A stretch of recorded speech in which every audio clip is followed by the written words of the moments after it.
Personal na binisita ni Pasig City Councilor Angelo De Leon ang evacuation center sa ROTC Multipurpose Hall, Barangay Rosario para makita niya ang kalagayan ng mga apektadong pamilya at masuri ang kabuuang sitwasyon. Umalalay at nagbigay din siya ng tulong sa mga nasunugan.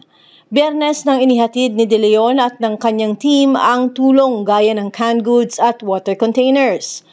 Kinamusta ng konsehal ang nasa mahigit 127 pamilyang nasunugan.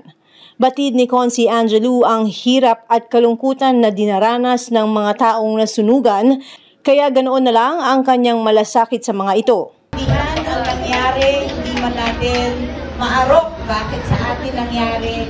Ang importante, buo ang pamilya, buhay tayo, laging may pag-asa pagkatapos nito. Tama po ba?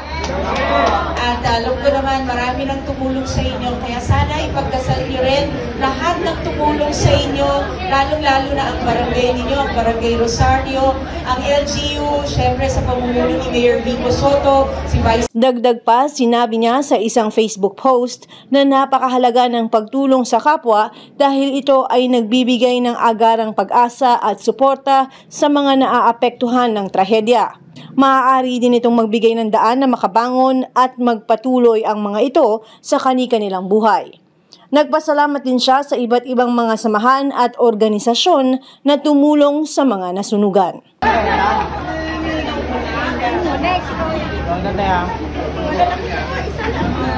Samantalang bumabaha man ang tulong sa evacuation center ay ikinatuwa pa din at ipinagpasalamat ng mga nasunugan ang pagbisita at pagdamay ni De Leon. Ako si Luan Peñano para sa latest ng iNews Pasig.